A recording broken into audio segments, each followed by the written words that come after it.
Sugeng Dalu, Rahayu, Rahayu Timur Bengawan. Nah, yang banyak berbicara tentang kekemprohan jiwa. Tahu nggak ya apa yang dimaksud yang dengan kekemprohan jiwa? Kemproh adalah jorok. Nah, kekemprohan jiwa itu bisa terjadi. Contohnya, ketika kita diam, lalu tiba-tiba kita mendengar sesuatu. Nah, terus kita mendapatkan dawuh dari leluhur atau dari alam atau dari apapun itu. Ya. Kita mendapat dawuh seolah-olah kita itu didawuhkan atau diperintahkan oleh alam, menyampaikan oleh Sang Maha, menyampaikan tentang berita nestapa atau berita gembira kepada makhluk lain. Hello, itu zaman dulu sudah dikisahkan bahwa utusan diperintah ini membuat itu, membuat ini, lalu terjadilah banjir dan sebagainya dan sebagainya. Nah, itu informasi yang kita dapat dari sebuah cerita. Lalu kita mau membawanya menjadi sebuah cerita pada kita. Oh, saya ini sang kesatrio yang diperintahkan oleh leluhur membawa dawuh supaya berbuat kebajikan, kebaikan. Buatlah perahu yang kecil-kecil karena akan segera datang banjir. Buatlah tameng-tameng yang besar karena akan segera datang nuklir.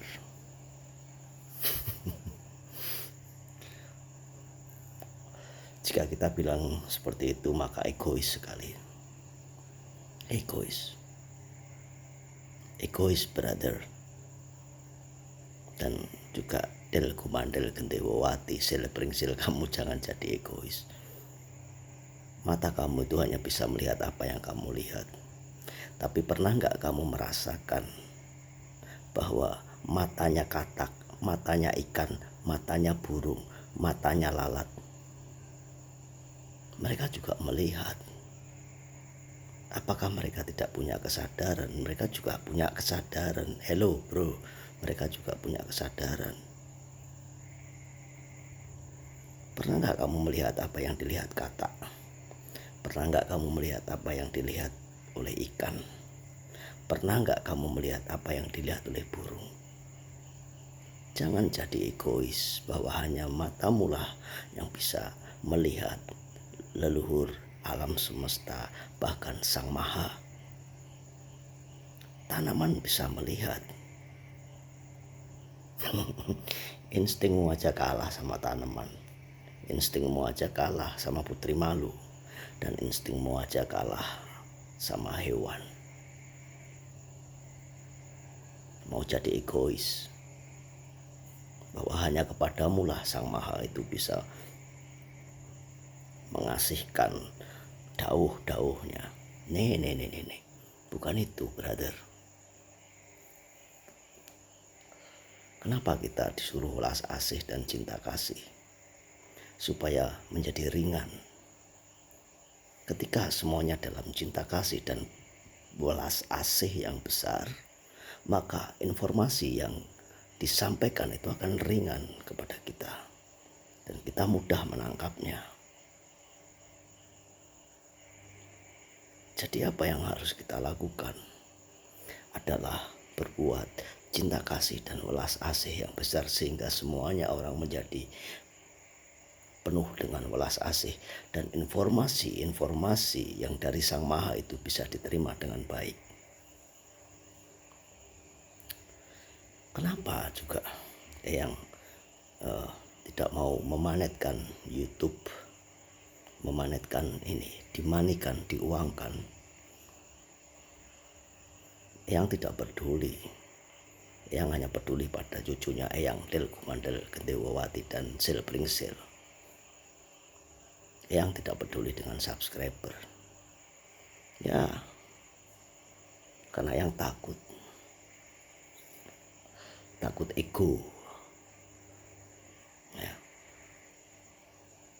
Eyang tidak membuat padepokan digital di mana ya, wejangan-wejangan dari orang lain menjadi satu dalam videonya. Yang cuma Eyang aja yang mengisi ini dengan kemampuan kedangkalan spiritualnya Eyang, ya dangkal.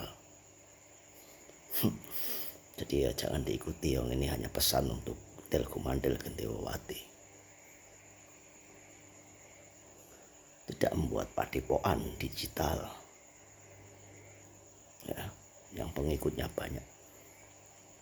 Padepokan digital ya, yang kata-kata wejangannya semakin banyak subscribernya, ya bisa berpenghasilan sebulan 50 juta. Tentu jika subscribernya banyak, sebulan 100 juta tentu ya. Tapi lama-lama akan ngawur, akan kemproh. Kenapa kemproh? Ya, dilihat saja sendiri. Ketika Eyang menjadikan ini sebuah padepokan digital, yang Eyang mungkin minta temannya Eyang untuk mengisi di sini, ini akan jadi kemproh nantinya. Tidak layak bedanya ketika sebuah tempat ibadah yang suci lama-lama menjadi tempat pariwisata.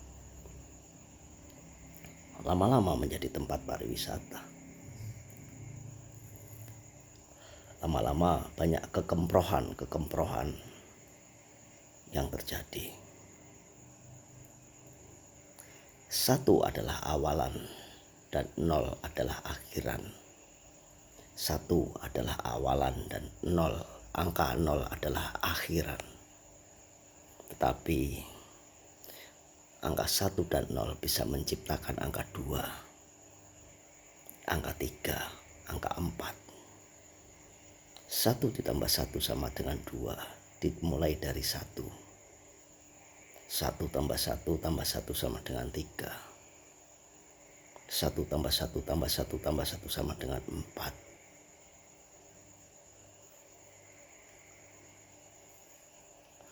Jika ingin kembali menjadi angka 1 lagi, 1 ditambah 0, 1 dikali 0, 1 dibagi 0, 1 dikurangi 0.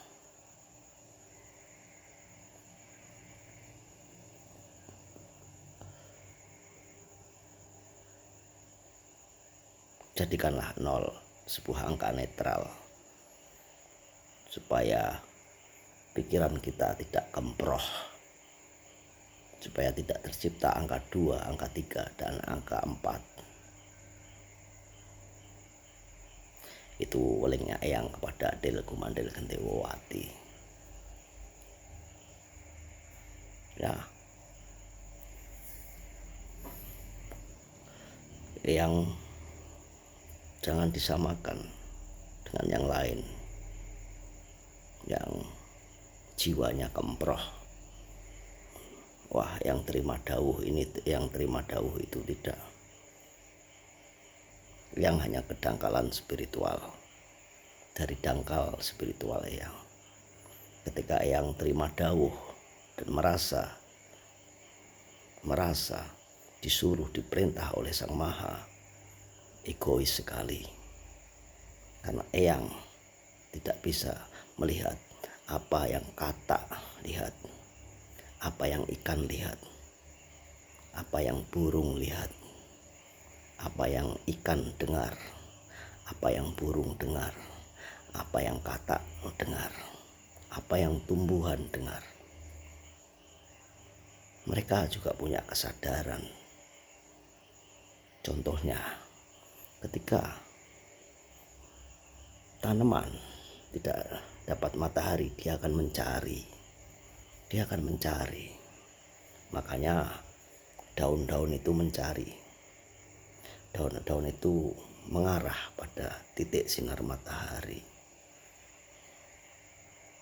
Mencari dengan sensornya. Apakah mata ini tidak punya sensor? Punya. Di mata ini ada rambutnya.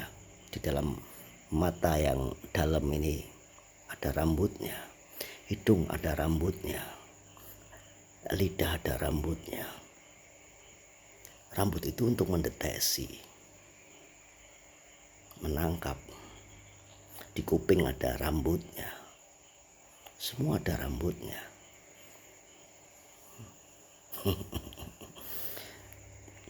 Hewan, tumbuhan, semuanya adalah suatu makhluk yang ada di dalam ruang alam semesta, di mana di dalam ruang alam semesta ini begitu banyak kejadian dalam satu waktu yang bersamaan. Jadi jangan egois, apalagi dengan bilang setan angkat tangan. Iblis angkat tangan. Baru gak makan 4 hari 5 hari iblis sudah angkat tangan. Berarti artinya bahasamu adalah kamu tidak bisa disentuh oleh siapapun. Iblis bahkan Sang Maha. Ingat, apa yang kamu ciptakan itu akan terjadi karena kamu simpan datanya. Di dimensi 3, dimensi frekuensi gelombang, kita harus hati-hati. Sebab dimensi 3 dipantau oleh dimensi 5.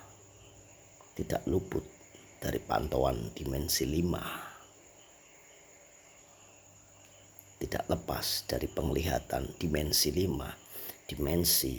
Dimensi yang tidak bisa engkau lihat dengan rambut yang ada di mata. Tidak cukup. Tapi bisa kau lihat dengan rasa yang murni. Ingat, Del Gumandel Gendewati, tetaplah dalam kesadaran. Waktunya sudah dekat, di mana dimensi 5 melihatmu, setiap gerak-gerikmu. Ciptakanlah data yang baik supaya apa yang terjadi dalam kehidupanmu adalah hal yang baik. Tetaplah welas asih. Jangan buat padepokan yang hanya sebulan bisa 50 juta, 100 juta. Tapi akan merugikanmu selamanya. Rahayu, rahayu dari Timur Bengawan.